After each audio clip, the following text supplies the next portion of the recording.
Good evening, ladies and gentlemen. Welcome to the June 6th Troy City Council meeting. This evening, we are pleased to have with us Pastor Dan Lewis from the Troy Christian Chapel. Is he? He's here. Yes, he's over there. Oh, you were in disguise here. And he's going to provide us with an invocation, which will be followed by the Pledge of Allegiance. Please rise. Welcome, Pastor. Thank you, Lisa.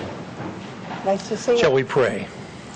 Heavenly Father, we do thank you for the privilege of coming to you and asking for your blessing upon this meeting.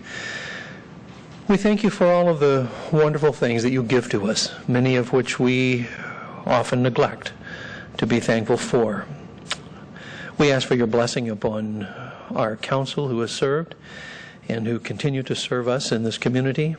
We also thank you for all of those who have served our country. We, within the last week, have been called to remember all of those who have served in the armed forces and in various other capacities, and we ask for your blessing upon them as well.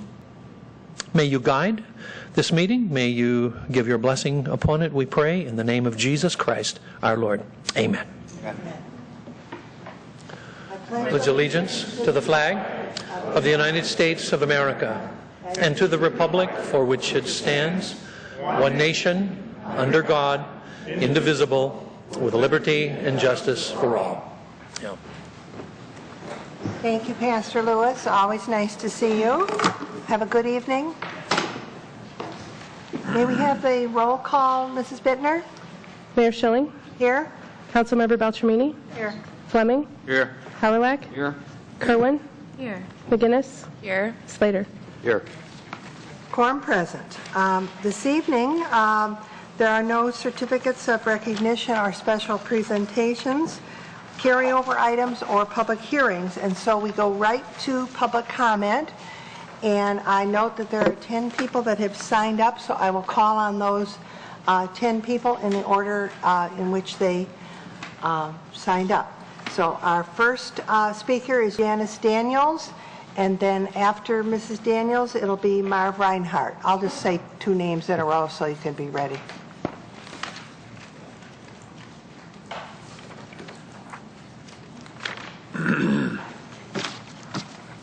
Good evening. Good evening. My name is Janice Daniels, and I'm here to demand the resignation of Anthony Weiner, House of Representatives for the federal government. I'm just joking. But I was quite surprised to see that the newspaper from our sister city, New York, gave our city manager, John Zerlig, an opportunity to discuss the Troy City budget in the New York Times.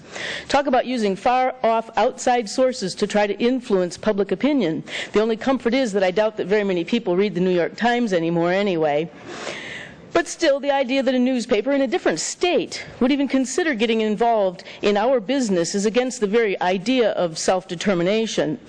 Now, what made it even worse was that our city manager, John Zerlig, used that opportunity to tell half-truths and deceptive concepts to answer the questions that he probably developed himself in the first place, because how would they know what to ask him about our budget? I'd like to share a couple of those half-truths and deceptive concepts that Mr. Zerlig used, and then, of course, I will provide the other side of the equation. First of all, the article was entitled "Scraping and Cutting to Find $22 million," but nowhere in the article did it mention that $22 million was a figure as a multi-year projection based upon outdated information. And nowhere in the article did it state that we have around $12 million hidden in this year's budget alone. Why can't we use a portion of that hidden money to keep our library open? But surely I digress. Back to the article. In it, our good Mr. Zerlig patted himself on the back for taking a 5% pay cut in his salary. So now his salary is around $133,000 instead of $140,000. But of course, he never mentioned his pension or his health care package or his car allowance, which drives his total earnings compensation package upwards of $240,000 a year. Don't you think that information might have been useful to the reader to get an accurate analysis of what is going on in this city? Then, of course, he had to pull pull the old lowest millage rate trick out of his hat, once again failing to mention that Troy's property values are so high as to make our total tax expenditure among the highest in the surrounding communities.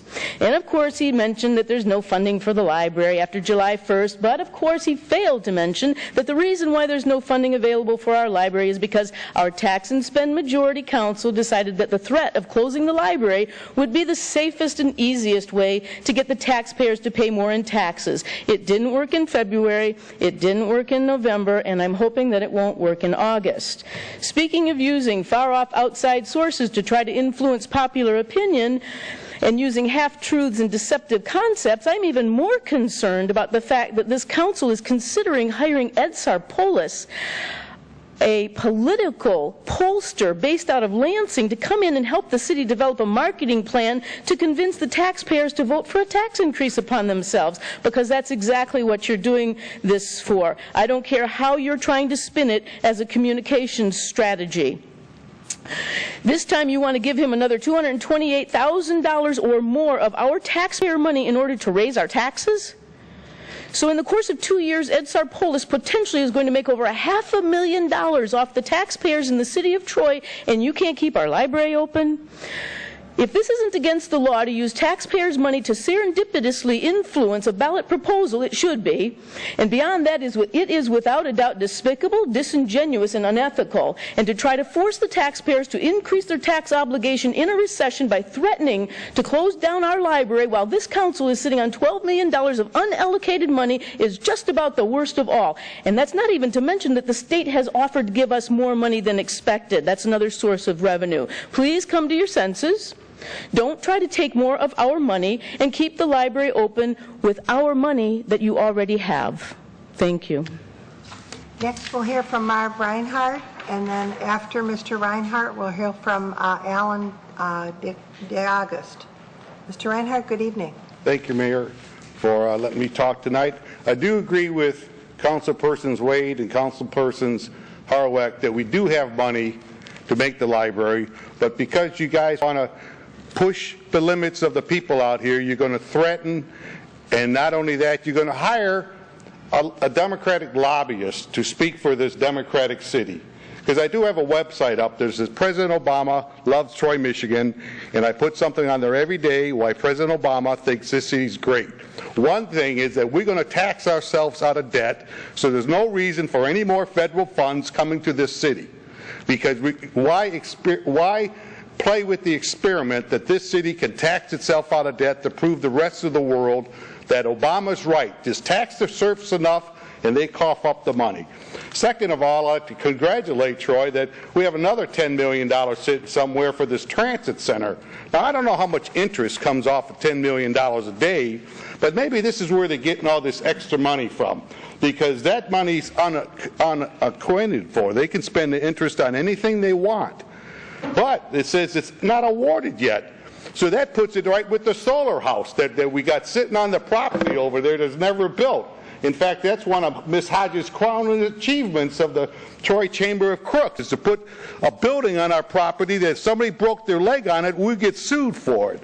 And I'd like to congratulate Meteor Pictures over there, $100,000 to Henry Ford, not a penny towards our library. I'd like to congratulate another company in Troy, $100,000 to Missouri, not a penny towards us. You got Delphi sitting over there at 19 and Crooks, going to raise $100 billion in one day. They don't think we need a library, so not one penny of it's coming our way.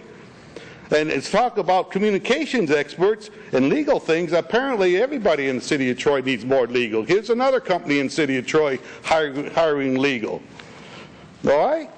Now here we got the fire. Remember the fire I asked you guys to collect our money for because we went to Bloomfield?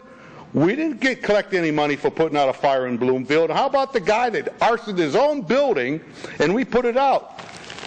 Front pages, 2 weeks in a row. They're going to collect their money from their arsonists, but this city is so rich, we don't have to collect money from people. You can burn down your houses, you can burn down your companies, and the city of Troy will pick up the fire tab because this city is so rich it doesn't need any money. And if you guys out there want to give these people more money, go right ahead. because like I told those people out there, the problems I had with the mayor has forced me now to hire private detectives. So if any of you guys up there feel like you're being followed, you are. And that's David Ogg, GOO, Henry Allman, and the Schroeders, okay? Because this last week, my computer got hacked and broken into by a hacker, and your police department says, well, we'll just take note of it. But I put a price out on that guy's head.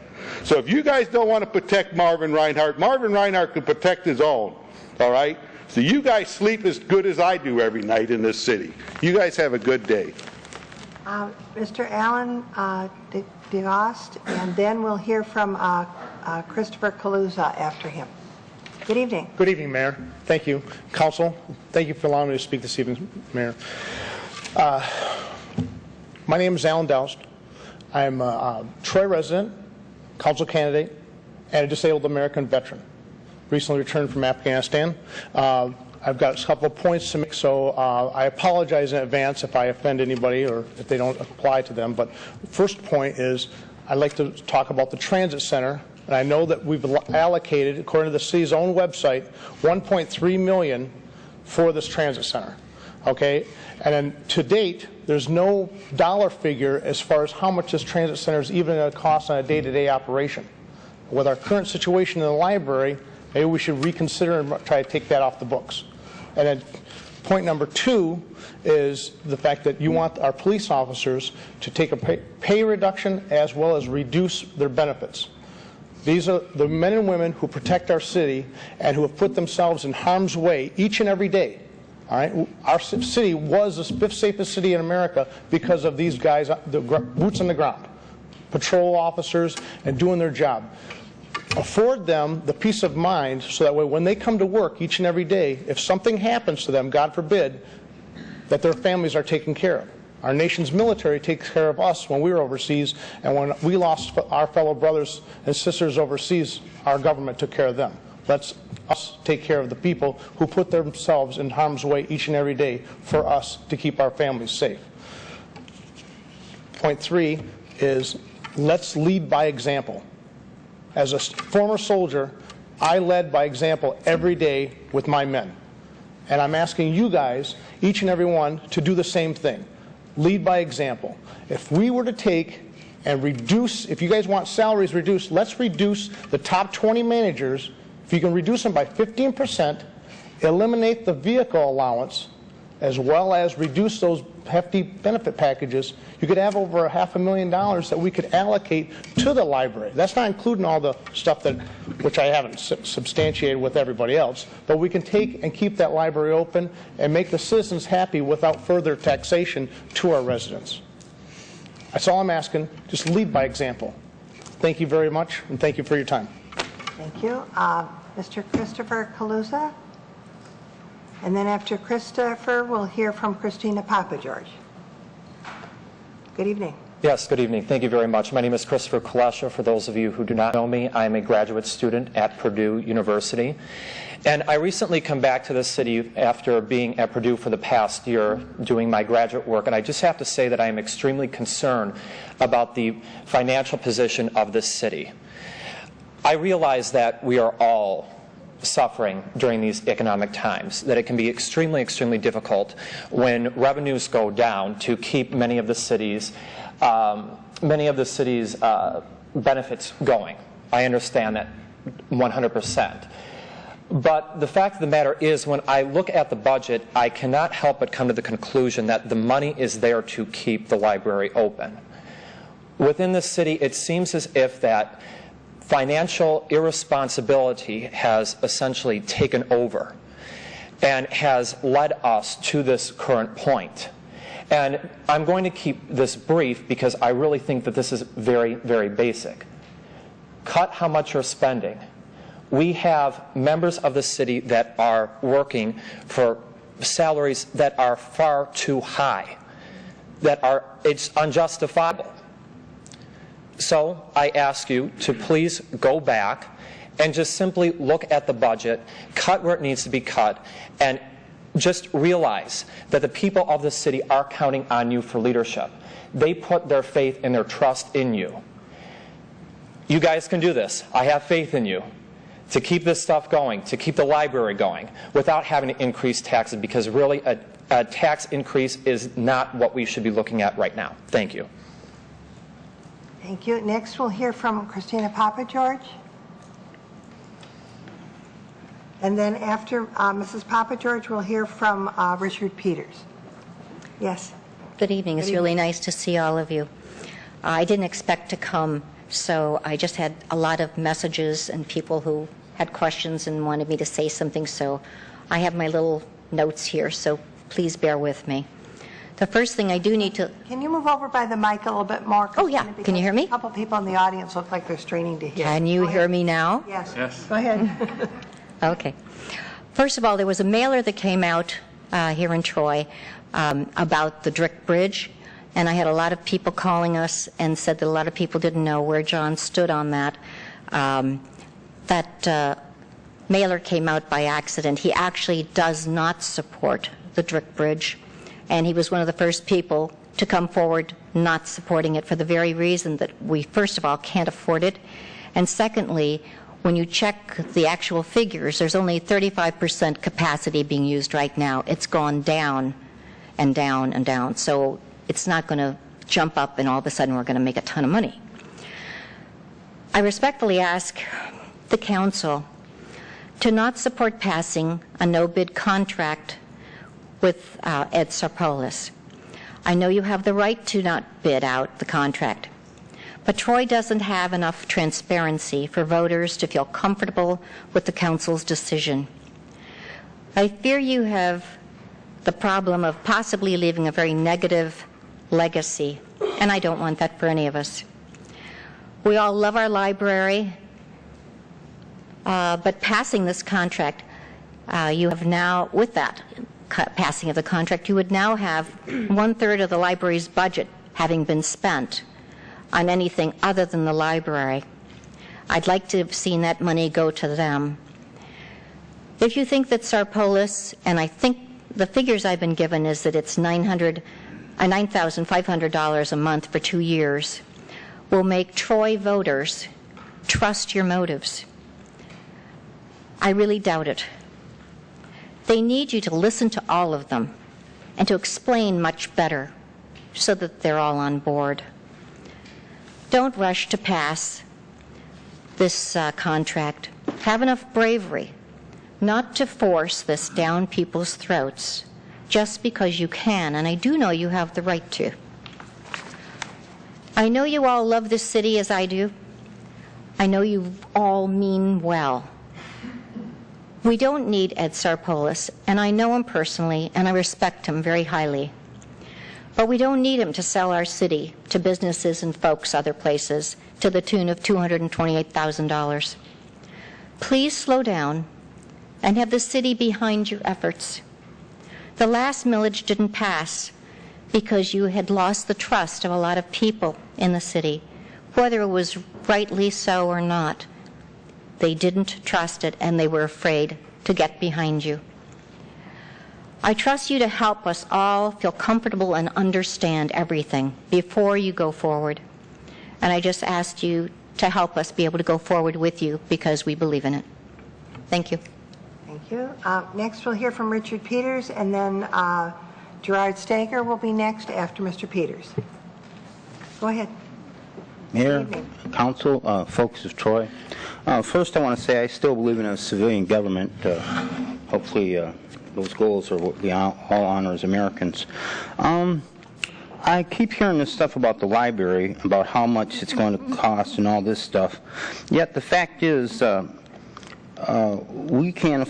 We have to have it. I mean, if you look at the Alexandra Library, the ancient library, Alexandra, how it was wiped out, the amount of money it costs to go to Birmingham, $250 for a yearly meeting, maybe $125 to Clawson, maybe a couple hundred or $150 over to Sterling Heights. Clearly, in my mind, this is a no-brainer. I mean, it's a lot cheaper to do it this way, and plus the fact the integrity of the community is at stake here. And I really believe that the ideal of a library, it's not like, I'm not going to say it's book burning, but we want our goals and the ideas of our kids to mean something, and our children. And this is what the symbolic of what our community is. I want to talk a little bit about Herbert Hoover for a minute. He believed in food for peace. He believed in prohibition. He also supported social Darwinism and laissez-faire capitalism. And the tenets of these folks is that government's always evil and always wrong. And I simply do not agree with that. I think government serves a role for the community. I think the people look to the government for leadership. And I think it's time for a little bit of moral courage in this government. And just because a few hot-headed come in there with their long-winded speeches and their trumped-up figures, I disagree with them totally. I think this is a human being issue, and I believe the library is. And one quick thing for Detroit, I support the Bridge of Canada, a black college to work with maybe Wayne State to promote the promote African, not only unity, but African upward mobility. Also, a bullet train from Canada, maybe, and the bridge could work with the bridge to Detroit, maybe to Toledo or to Chicago, or even down, through Appalachia and all that area. And also, I want to say one thing for the folks in Yemen, and I hope that the reform elements there take precedence, and the people rise up there and have a government based on free elections and religious tolerance. Thank you. Thank you, Mr. Peters.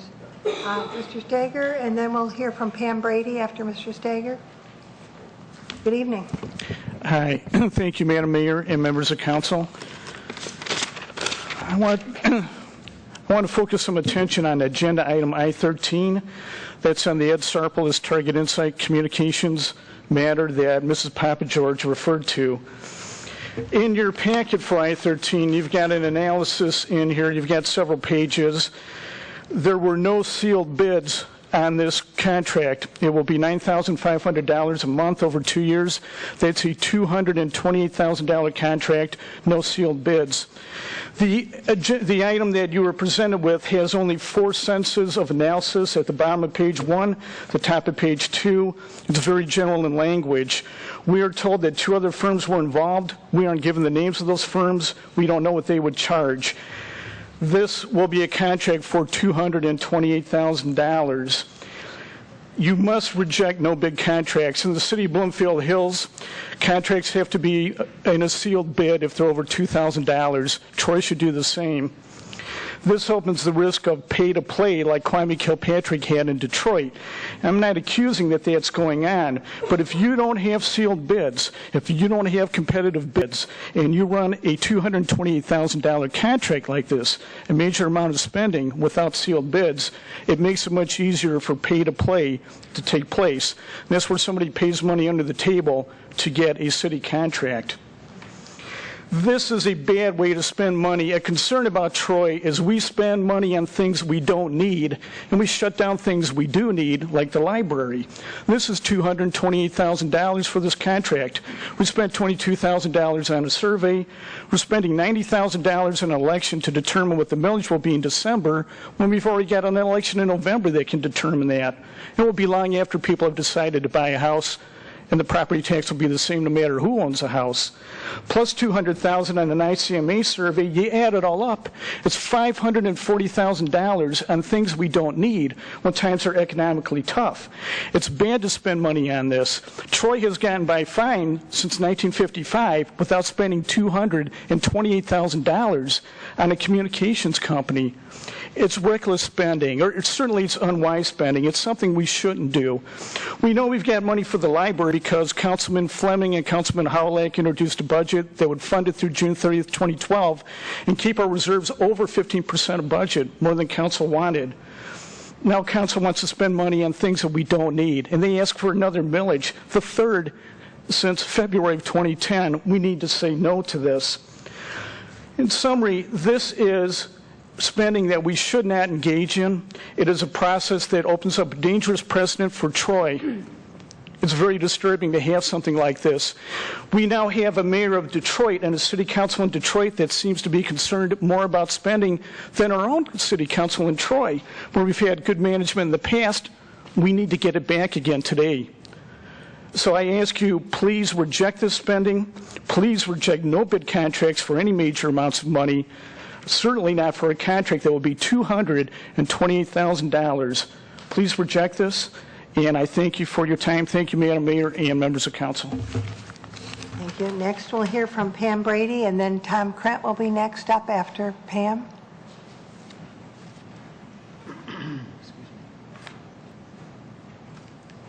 Good evening. Good evening. Feel free to adjust the mic. There you go. Thank you. Can you hear me? Yes. Okay. Thank you. Madam Mayor, City Council, City staff, fellow Troy residents, good evening. My name is Pam Brady. I am president of the League of Women Voters of Troy area.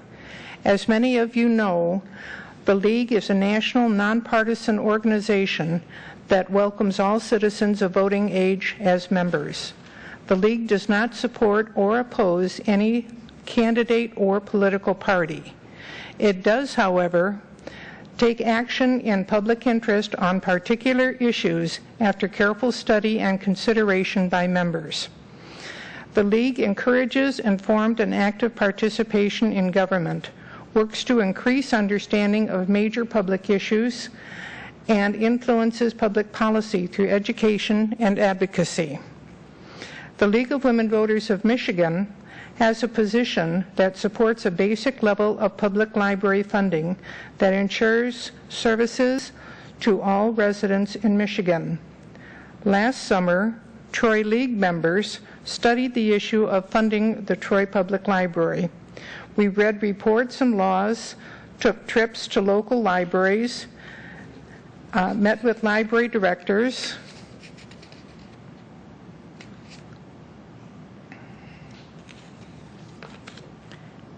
and board members, and debated the past and current situation of declining revenues for public services. The Troy League study reaffirmed the need for a stable funding source, such as a local tax. After careful consideration and study, the League of Women Voters of Troy area voted to support the August 2nd millage to levy 0.7 mils per 5 years for the dedicated purpose of operating and maintaining the library. The League encourages citizens to become informed and further to vote yes on the August 2nd millage election. Thank you. Thank you, Mrs. Brady.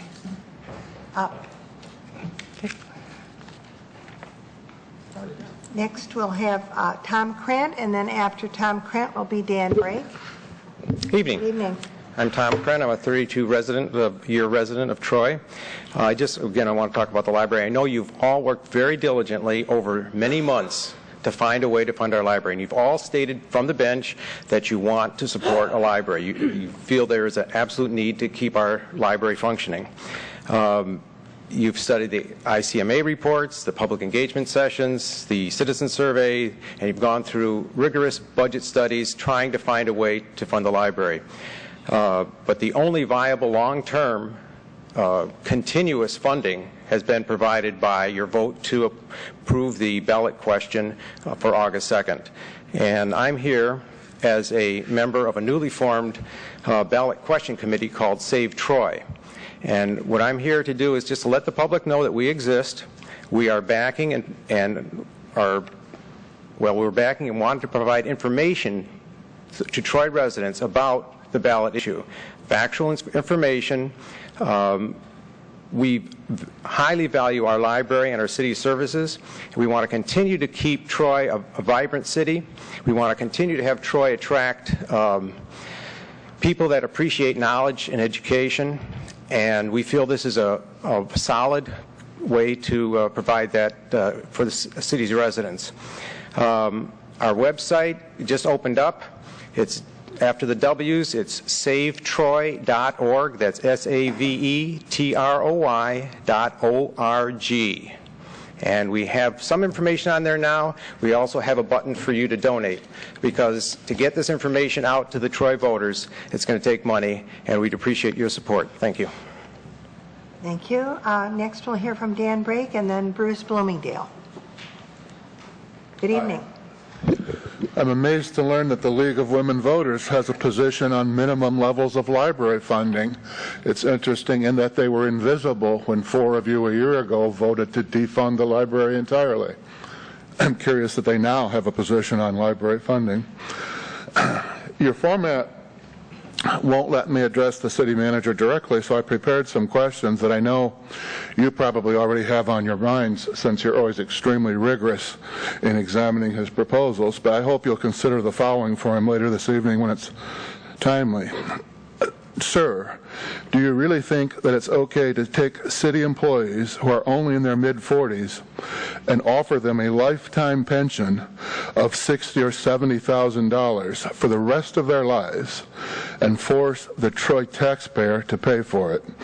Is it really okay to take these big government, big job, big fat taxpayer-funded gravy train public employees and offer them lifetime health care benefits on top of these enhanced pension payments, on top of their far too fat public funded paychecks, to be paid by taxpayers for the next 45 or 50 years? What does this do to our property values when we're obligated to pay out millions of dollars a year for the next 45 or 50 years for employees that worked for the city for something like 20 years?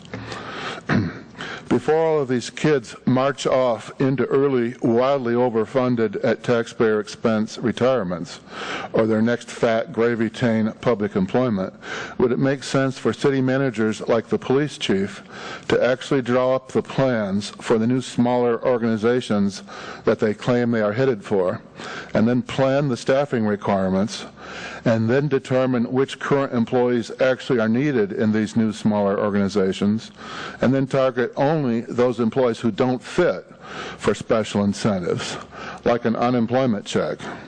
Wouldn't this make more sense than just offering millions of taxpayer dollars to anyone willing to leave?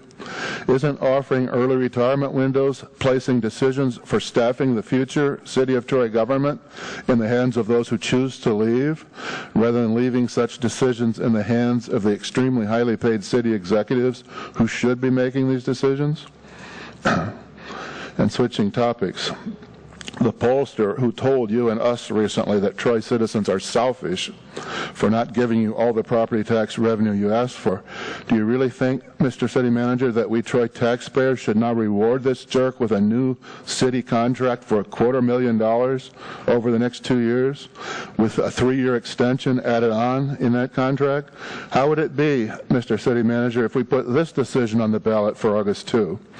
What would be wrong with letting the taxpayers, the people of Troy, decide if you really need to spend another $250,000 that you claim the city doesn't have on this illegal effort to influence the election outcome? Last council meeting saw finalization of the budget for next year. Where was the $250,000 that you now claim to have in your office budget that you've just jerked out of your desk drawer to pay Ed Serpopoulos? Where was that $250,000 hidden throughout the recent budget development? Wasn't it your obligation, sir, to disclose that you had an extra $250,000 just kicking around waiting for someone to spend it on? How about your other desk drawers? Are there other millions still there? Isn't this money just popping out when you decide it's needed, exactly what Councilman Hawrylak was describing all along? Isn't this some of the money that would have been available if 5 of you had actually considered Councilman Hawrylak's alternative budget proposal last session? And my last question for you, sir, what's a dedicated millage say to the people of Troy? It seems to me it says that council has decided, since they themselves can't be trusted to make the proper budget allocation, we want to take it out of their hands. Is that the point in making the August 2 millage proposal dedicated? Thank you. Bruce Bloomingdale is the next speaker.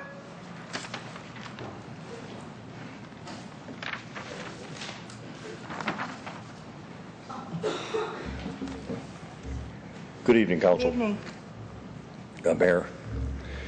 Tonight, I'd like to share my observations with you concerning our current city manager, John Zerlak. Now, I've attended a dozen or more forums over the last few years where he was one of the speakers. Each time he gave concise, fact-filled answers that were easy to understand. His comments, observations, and answers demonstrated his comprehension of the challenges we face, along with the options available to us to overcome them. When asked a question during City Council meeting, he displays those same attributes.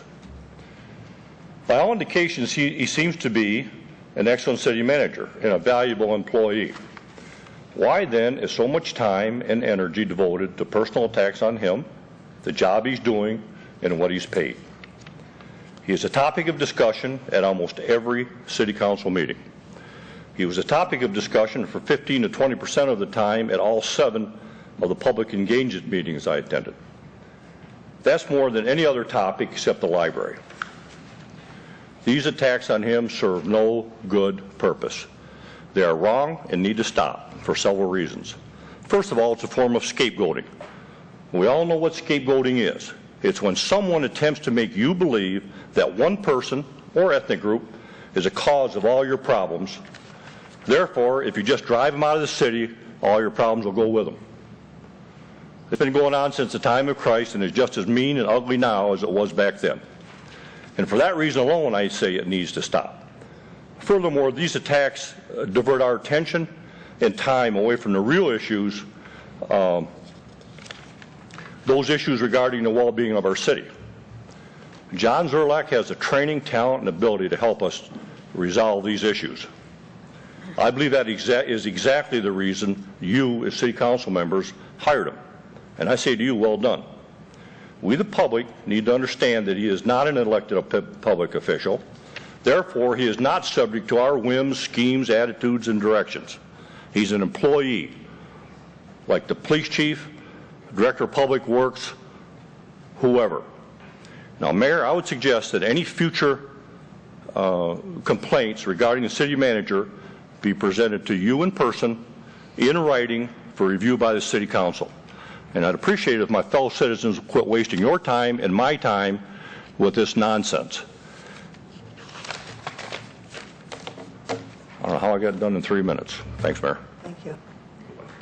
That concludes those that signed up. Pardon? Miriam Bernardi's on I-13.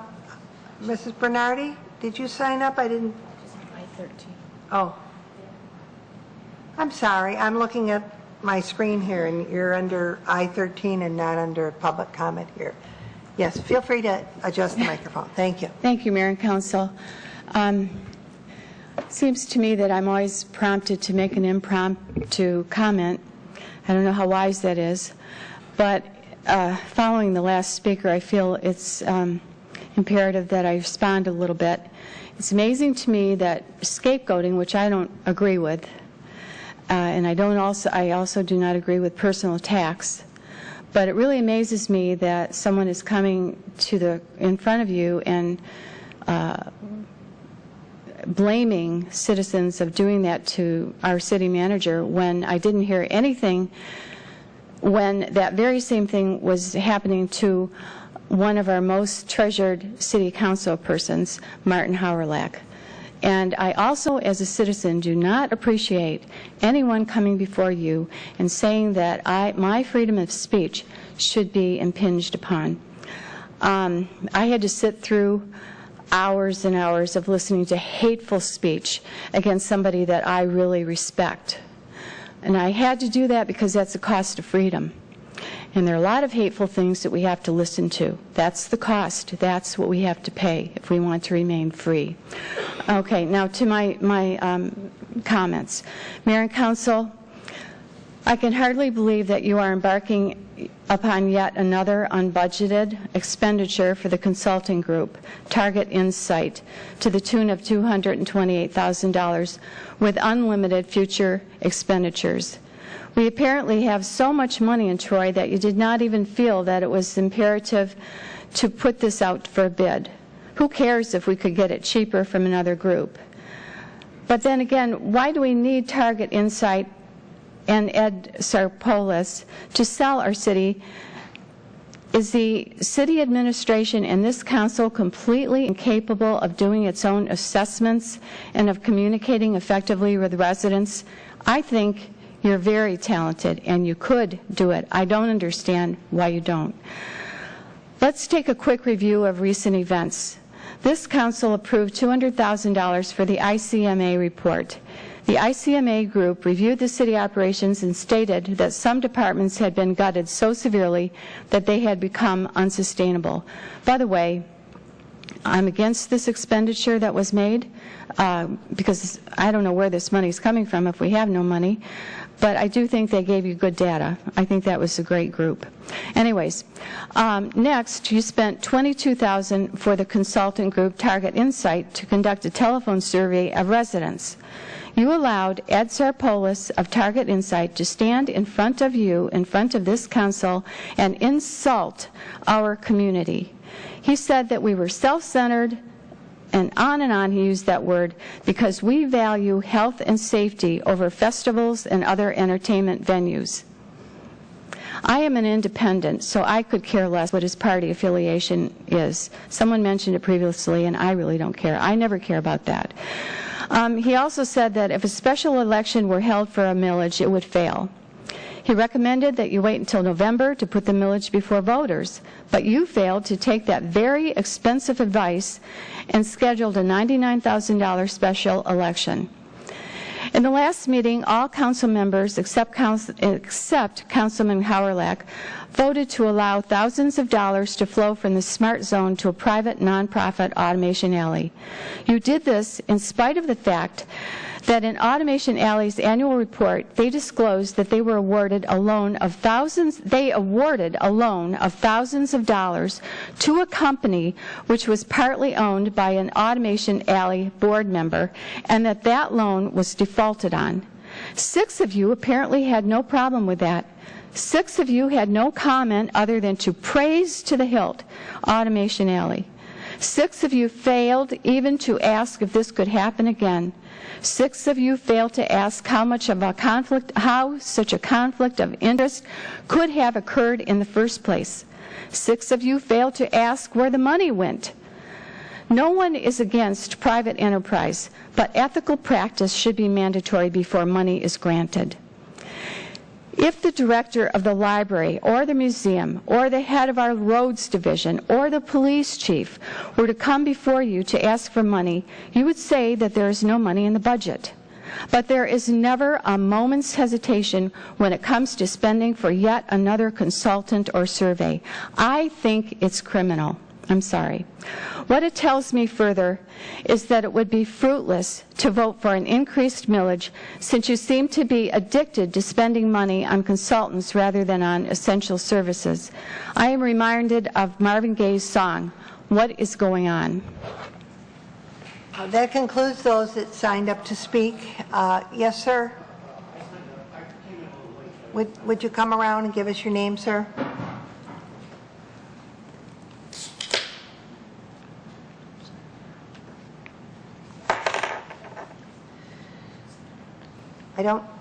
Give us your name. I'll see if it's listed here. Yes, my name is Fred Eckhout. Sorry, I did sign up a little late. Just punched my name in the computer, and I guess you don't have it. But I wanted to say that I don't like the idea of spending a couple $100,000 for a communications consultant for a few reasons. First of all, you know, the cost, in these particular times, the cost seems sort of high, and frankly, I was a little appalled as a resident to see that there is $200,000 in the city manager's budget when we're scraping by trying to find money for more essential city services like snow plowing and the library.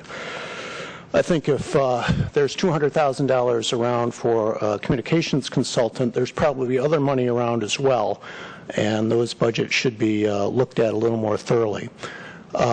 Secondly, I don't really like this idea because I don't think the preferred vendor really knows the city. As other residents have remarked, I was a little surprised to hear how this particular vendor came in and did insult the residents, telling them how they were selfish and self-centered and a bunch of narcissists. I don't really think that this preferred vendor has his finger on the pulse of Troy.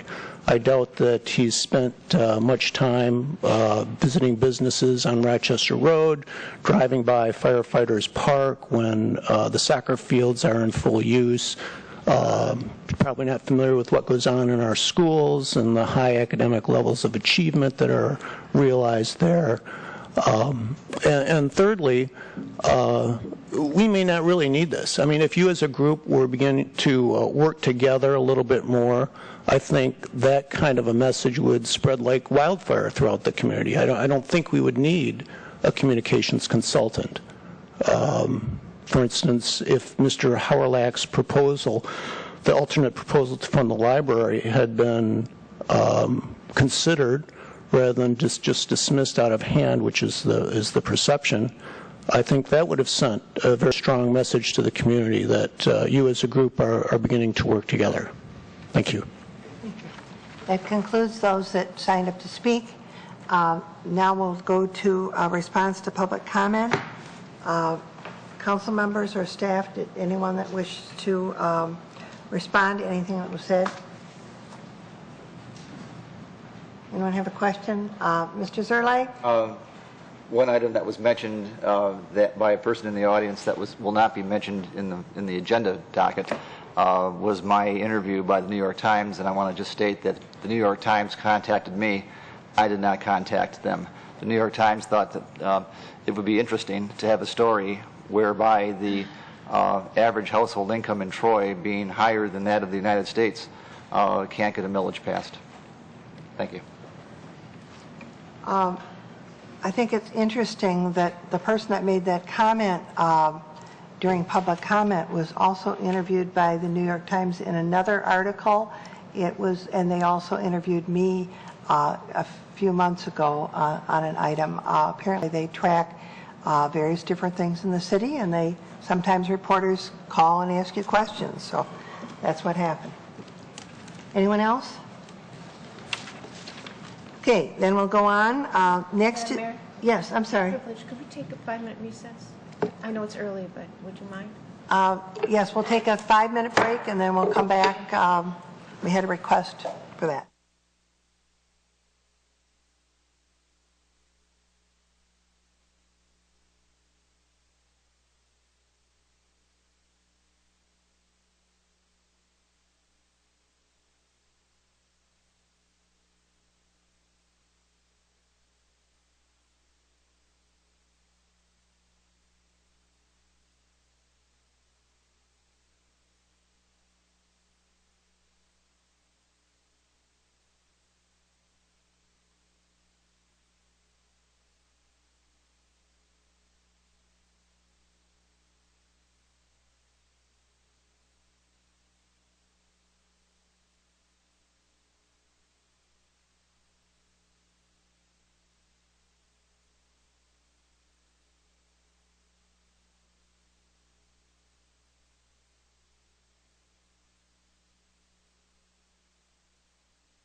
To our meeting.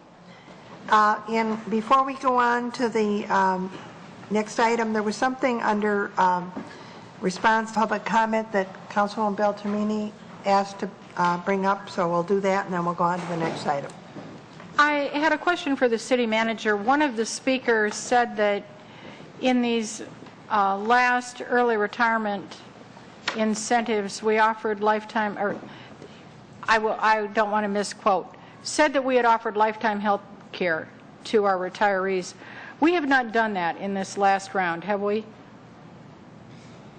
Whatever benefit the employee had is what they would leave with. So those employees that had that were hired prior, I think, to back to 1997. It depends on which bargaining group it was. But if an employee had retiree health care, it would be essentially given to the employee upon an early retirement program. I think the inference was that we had offered that as an incentive, and we have not. No, whatever they had, Any group. whatever they had, they would leave with. In addition, it's important also to note that there was an actuarial study performed for each employee group, because the direction of council was that the ERIP program, the Early Retirement Incentive Program, could only be offered if it was cost beneficial to the city. In other words, there was a cost involved to individuals for leaving early, but when you looked at a 5-year time horizon, the savings as a result of not filling that position or having that position be expunged earlier, or hiring someone to take their place at a lesser pay rate and benefits, would have to offset the ERIP program, and that has been accomplished essentially in every employee class. While we're on that, and I don't know how my colleagues feel, but after all of these are done this year, will Mr. Nash be able to prepare a report for us on what that actual savings and/or cost is? Absolutely. I'd like to see that. Thank you. Madam Mayor? Okay. Mayor Pro Tem Kerwin? Just a follow-up for the city manager. Isn't it true that any new hire does not have lifetime health care? Yes, ma'am. And this is true for all employee groups, even the police department. Anyone that comes in as a full-time employee no longer receives retiree health care. Upon retirement, we do establish a retiree health care account and put a portion of their salary into that account, which the employee also contributes to. But there's no longer retiree health care for new hires, and for about 80% of our existing employee groups, there is not a defined benefit pension for them. So about 8 out of 10 employees currently on the payroll receive a defined contribution pension and not a defined benefit pension. Defined contribution pension essentially has 0 legacy costs when that employee leaves. All right. Any others? Okay. Then let's go on. We have a postponed item, and that is approval of the Troy Brownfield Redevelopment Authority proposed fiscal year 2011-12 budget. Madam Mayor? Councilwoman Beltramini? I appreciate the information we received, and therefore, whereas the Troy Brownfield Redevelopment Authority has adopted and recommends that City Council approve its proposed fiscal 2011-12 budget, therefore be it resolved that the Troy City Council hereby approves the Troy Brownfield Redevelopment Authority's annual budget for fiscal year July 1, 2011 through June 30th, 2012. Support. Moved by Councilwoman Beltramini, seconded by Mayor Pro Tem Kerwin, that we approve the resolution as printed and read. Discussion? Mayor?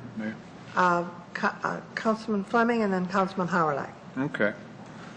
Maybe Councilman Beltramini received some answers that I didn't see, but I would just like to make sure that we've addressed Mr. Linabaugh's email of June 5th on this subject regarding the fund balance predating the revolving loan fund and not including the revolving loan dollars. Was there something that was communicated to this council that I did not receive? Or?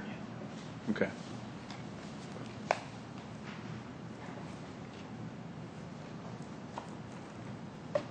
You were asking? I'd like a response to that.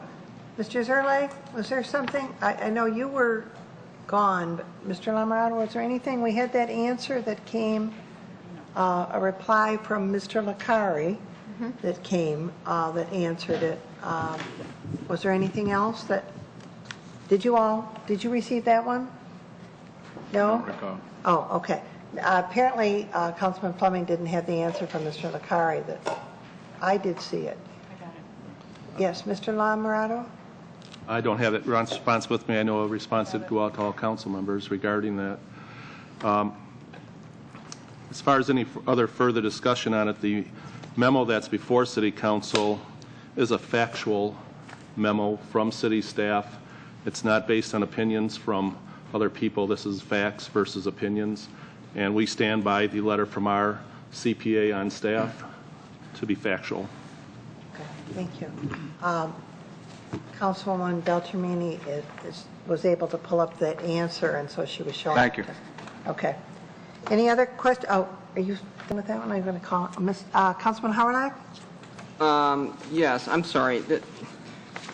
I just want to make sure we have that we're all on the same page here, because there was another memo that I received Sunday night. We all did, from one of the former members of the board there, and he had inquired, and the question that he had was, if the issue seems to be that the revolving loan fund was set up, and there's a question as to whether or not all of the net assets of the Brownfield Authority are in the revolving loan fund, or if there is something in the net asset category that doesn't include the revolving loan fund. And I think it revolved around $108,728, and it appears that the revolving loan fund was set up in 2001.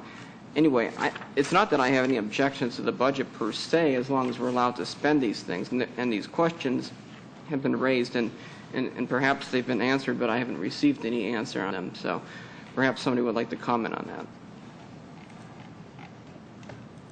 Mayor and City, I just commented on it, Mayor and Council. The memo speaks for itself in the agenda to the factual information regarding the $108,728.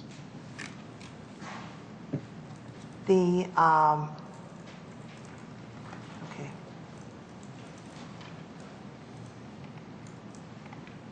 Did you have further questions on that one, then, Councilman Howard?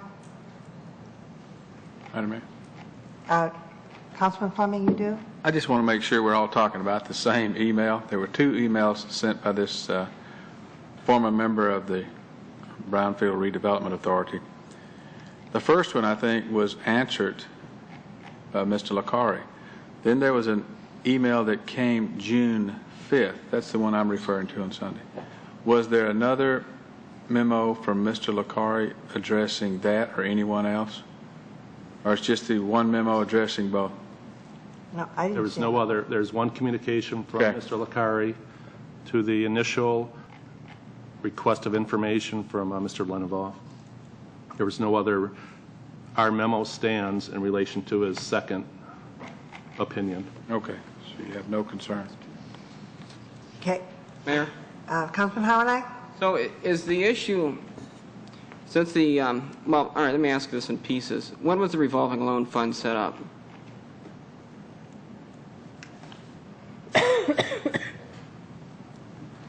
Mayor and City Council, I do not have that information with me in front of me. Mr. Nash did the research on it, and this is his report on that matter. Mr. Nash, who's not available today, I did talk to him by phone. He reaffirmed this is the information that he's gleaned from the report, and that's what we're going with.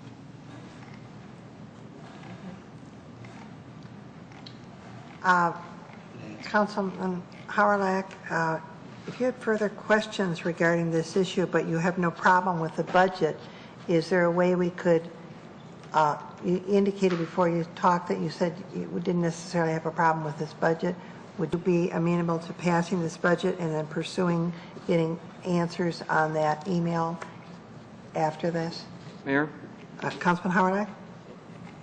The issue really does revolve around the $108,000 because it's my understanding, and correct me if I'm wrong, and I think we can actually have a dialogue on this without being standoffish, but the issue is the revolving loan fund appears to have been set up in 2001, and I know that council took a resolution on it, and I know that I voted against it. That I remembered. Then I have the resolution in front of me that we all received from Mr. Lenovov as well. We all could have cross-referenced it by the records that the city maintains. So the issue becomes, is there a mechanism whereby excess funds can be put into some area of net assets other than the revolving loan fund? And if so, are those assets allowed to be carried, or do they need to be returned to the taxing jurisdiction, and so on and so forth? His question, I think, is valid. I don't think it's been properly answered. As far as voting for the budget, I can't just cross my fingers and say, boy, I sure hope we can make this this allocation. But if we're not sure if we can do that, then we shouldn't budget it, As an aside, I would hope that we would simply take the revolving loan money that we still have available and refund it, as we did the rest of the revolving loan fund, to the taxing jurisdictions. There doesn't seem to be any reason to hold it in there. Further discussion of the motion? Mrs. Bittner, the vote, please. Mayor Schilling? Yes. Councilmember Beltramini? Yes. Fleming? No. Howrlack? No. Kerwin? Yes. McGinnis? Yes. Councilmember Slater? Yes. Motion passes. That was the postponed item. Now we'll go to regular business. We don't have boards and committees on tonight, but Council, I have been inquiring about both for brownfield redevelopment and for LDFA about folks that wanted to be appointed to those boards, because we had some openings there, and I believe it'll be coming forward on our next agenda. You had asked about that at the last meeting, I believe, Councilwoman Beltramini. Madam Mayor? Yes. Do we have to appoint the city clerk to the election commission, or is that automatic by virtue of position? Mrs. Bloom, would you clarify us that? Mayor, there are a number of things that we need to research, and I plan on doing that this week, and we will have some answers, but I don't think that there's an immediate need to take action, so we will be reporting back. Okay, thank you. I know several of us had questions about, with changes in staff for certain positions, about what that meant for certain boards.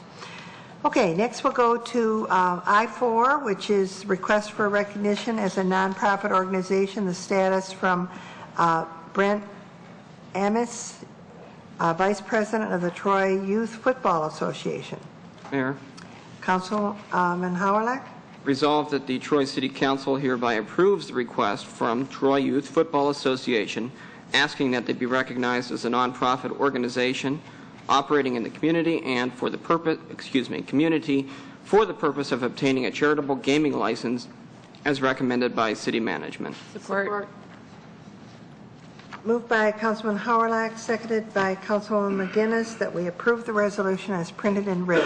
Discussion? The vote, Mrs. Bittner? Councilmember Beltramini? Yes. Fleming? Yes. Howrlack? Yes. Kerwin? Yes. McGinnis? Yes. Slater? Yes. Mayor Schilling? Yes. Motion passes. Next is the contract ratification for the Troy Command Officers Association for 2011 to 2014 through 2014 and early retirement incentive program.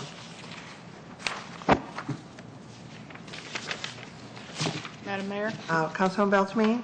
I would move the resolution as printed. Support.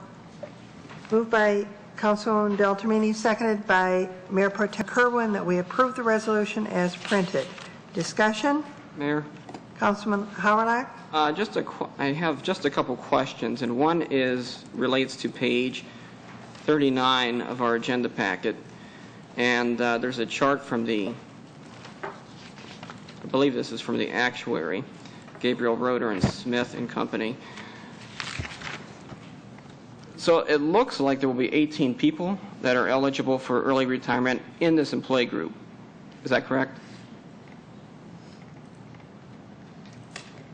Let me take a look at, let me find the page. Yes, you should. 10 under ERS and 8 under DC plan.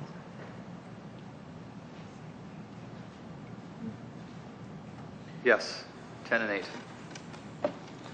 Just so I understand, the ERS would be the defined benefit employee retirement system, and it looks like there are, of these 18, 16 of them are eligible for normal retirement, and this early retirement incentive plan is therefore picking up, if you will, in eligibility to individuals under the defined benefit plan with an average age of 44. Is that correct? I believe so. Mr. Lamorado? Yes, that's correct. And if someone accepts the early retirement incentive plan and they're in a defined benefit, when will they start collecting the retirement? Mayor and City Council, that'll be whatever date they select within their window period for that group. Whatever date they select, they would start collecting immediately. Not bad. Retire at 44. I'm sure we would all like to have that. My comment about this is that my biggest concern is I have two big concerns. One is that the portability of defined contribution into defined benefit. We have a residual liability that essentially lasts a lifetime of anybody who ports into a defined benefit plan. So whether or not this is actually cost neutral, we will not know until the last person is no longer on this earth. And I don't know, are we planning to track that? Because my point here is that we're guaranteeing essentially a 6.5% return. And if we don't get that, then there certainly is a residual liability there. Are we planning to track those that port in to the DB plan? My understanding is that it will not be tracked after 5 years. The time horizon to determine whether or not a program is cost efficient was over a 5-year time horizon. I know that other municipalities, according to our actuaries, make an assumption of an 8%, which we think is unrealistic for a return on the investment. We've ratcheted down our assumptions to 6.5%. The actuaries think that that is a achievable objective to match. There have been years in the past when the employees' retirement system, which is the defined benefit plan, was funded solely by employee contributions and investment income therein.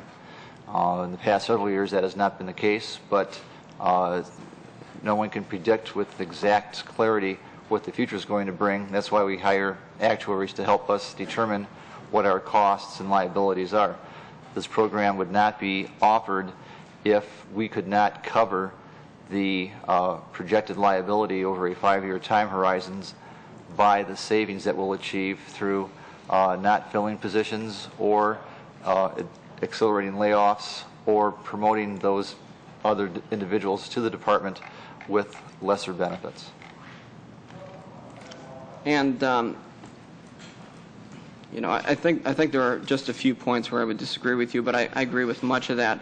The concern that I have is taking on additional risk, and our intent, the intent of an organization that closes off, if you will, as we have, the defined benefit plan to new hires, is to de-risk the situation so that we can properly budget. And when you move money in there for people that are going to not be paying into it because they're retired, then we're at the mercy, obviously, of the performance of the fund. But also, if we're going to have a bad year, we would hope that it happens when they're in their 80s, as opposed to close to their retirement age, which in this group, I think, the average age is 56.2 years of defined contribution, folks that are eligible. So I'm just not comfortable with that concept of moving money into defined benefit and taking on that risk.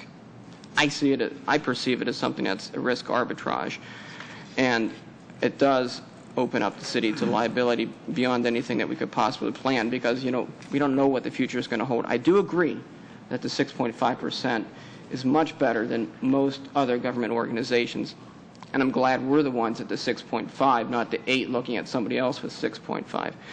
So that, and also the issue of, I just don't think that we can afford this contract. I think there are a few minor things that can be done that can make this much more palatable, such as the calculation of what the final average compensation is. I think we also need to, in this city, get to a more reasonable calculation for retirement contributions on the part of the city, the ratio, if you will, of city contributions to personal contributions. And so, you know, as much as I would love to vote for this contract, I'm not sure that this is something that we can afford at this time. Further discussion of this item? Councilman Fleming? Yeah, I've supported the concept of the early retirement all along through all the groups because we were under the impression, and it's going to be cost neutral to the city. Management's told us that. We rely on the actuaries, so I'm basing my decision on what the actuaries are saying. I do say that I have some angst now after reading and digging into this a little more, looking at what the GFOA recommended practice is. You look at the last page of our package here, and some recommendations that they have.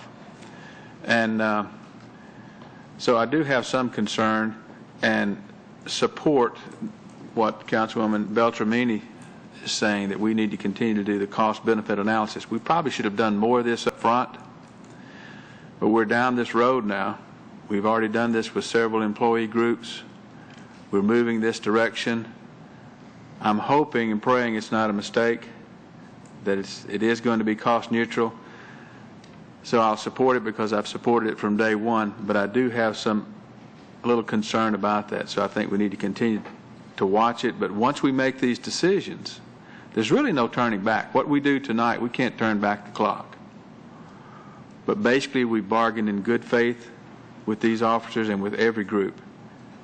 But I do have some concern. I just need to make sure that nothing that we're doing is self-dealing, and I don't think it is, but only time will tell. But we decided we were going to do this, so I'll support it. But I do share some of the same concerns that Councilman Howard has. But because we committed, this was the direction we gave you. You've gone out and you did what the council asked you to do. I'll support that with some reservations.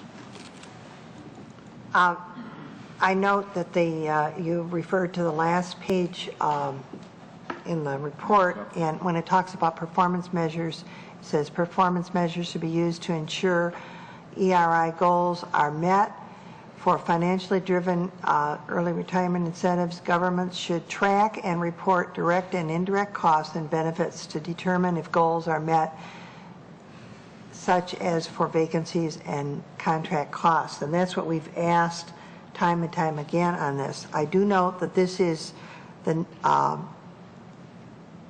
next to the last of all the employee groups that would have a contract ratification, and with the ERI we have one more that we're in the process of negotiating. And I think it was all of our goal when we decided we were going to have the early retirement incentive program that it be a benefit. We realized that it would impact having many senior, seasoned, talented individuals take that plan because of their particular situation with their, how many years they've been here, or other plans that they have, things that they want to pursue. And I think it was a wise choice for us to do at the time. I do appreciate the fact that all the employee groups, including the Troy Command Officers Association, negotiated in good faith, as did our negotiating team, to achieve the best contract possible given all the circumstances. They are very well aware of the financial situation, the decline of revenues due to property valuations going down. So I do commend all of those that were involved in the negotiation process. I think that was important to say that because we want it to be a a good situation for all. Any other comments? Madam Mayor? Yes, Mayor Pro Tem Kerwin? I appreciate the comments from everyone so far, and I do agree it was a year ago that really we came at the idea of an ERI through consensus. And it did have to meet certain parameters that were set. I, too, share and have voted in the past actually against an ERI offered because of the things that the mayor just talked about. To see experienced leadership within our departments vanish in a fell swoop is a concern. But we knew going into it that that would be the possibility, and the idea was, again, to bring in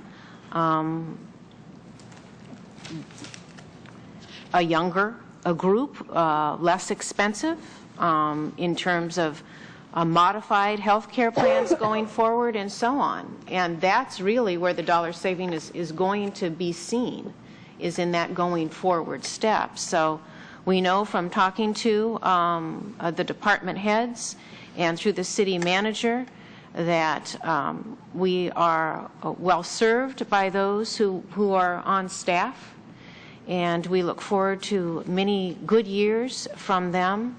And it is with a certain sadness that we say goodbye to those who are going to accept the incentive. But this was through consensus. I will be voting yes on this resolution before us and any other ERIs that come before us during this cycle. And then we will be cycled out of this. Further discussion? Mayor. Councilman Howard. Organization-wide, as far as the ERIP is concerned, will there be situations, in order to make it pay for itself, that positions are held open for longer than we would normally hold them open? Not to my knowledge at this time. You know, in case in point with the command officers, we're going to lose approximately 8 command officers as a result of this program and the contract if the City Council ratifies it, and that would be before July 1st. And you know, we have, you know, because we're fortunate to have a 3-year budget, we know on our table of organization going out 3 years what positions are going to be expunged and which are not. And I'm not aware of us having to hold any positions that would normally be filled to fund the ERIP program. I think the opposite is going to take effect. We're going to we're going to have vacancies occur prior to their scheduled vacancy. Thank you.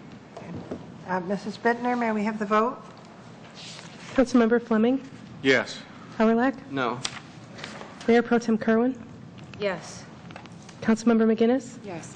Slater? Yes. Mayor Schilling? Yes. Councilmember Beltramini? Yes. Motion passes. Next is I-6. It's the application for transfer of ownership for Sam's Meyer Indian Cuisine, LLC. There is A and B, the transfer of ownership and the agreement. Madam Mayor, Councilwoman McGinnis? I move the resolutions A and B as printed in the agenda. Support. Moved by Councilwoman McGinnis, seconded by Mayor Pro Tem Kerwin, that we approve resolutions A and B in the agenda, transfer of ownership and the agreement. Discussion? The vote, Mrs. Bittner? Councilmember Howard. Yes. Kerwin? Yes. McGinnis? Yes. Slater? Yes. Mayor Schilling? Yes. Councilmember Beltramini? Yes. Fleming? Yes. Motion passes. Next, I-7 is demolition of a dangerous building at 2651 Parasol, and I see Mr. Sabadan is presenting for staff. Good evening. Good evening, Madam Mayor, City Council members. The house at 2651 Parasol suffered significant fire damage on January 30th, 2010. And as you are aware, Chapter 82 of the City Code, which is also known as the Property Maintenance Code, regulates the condition of existing buildings in the City of Troy. I've got some photos up here for you to look at. You can see the fire damage, as I indicated, is significant. It's quite unsightly. It's been all the ground level openings have been boarded up to make the building safe insofar as people can't access the building.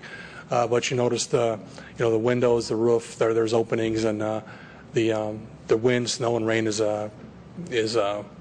affecting the structure and having negative impact on the structure, and it's just every day it's getting more and more dangerous. As per the property maintenance code, the city began enforcement proceedings to try to get the property owner to repair the damage to the building, and it went so far as on June 2nd, 2010, the city issued a notice of dangerous building upon the property owner. We've also initiated civil infraction proceedings. The owner has missed a number of court dates to the point where he was found to be in contempt of court. There's actually an arrest warrant out for his arrest.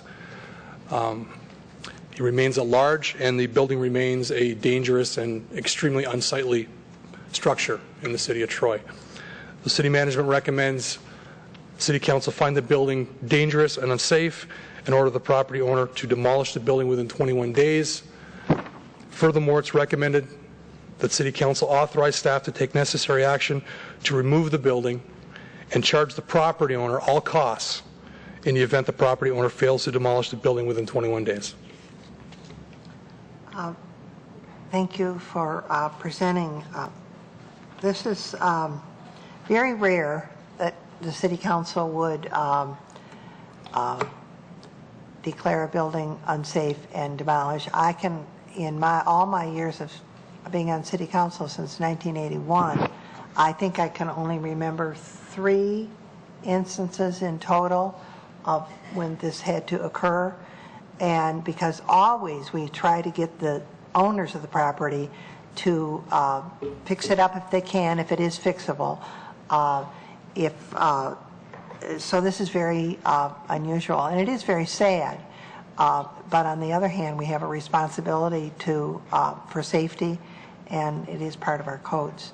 Council members, do you have any questions for Mr. Sabaton on this one? I just wanted to indicate how rare this was, because I think it's important for people to know we don't take that lightly at all when we have to do this. And every attempt was made to not have to get to this where we are tonight. That's right. That's right. And that's very evident by the resolution. Thank you. If there are no questions, then we'll go to the resolution. Okay? Madam Mayor. Mayor Pro Tem Kerwin? I would like to read this into the record. Whereas the Troy City Council has been presented with photographs and other evidence depicting the condition of the residents at 2651 Parasol, Troy, Michigan. And whereas the residents at 2651, is that correct? Yes. Parasol has been rendered unsafe by a fire occurring on January 30th, 2010.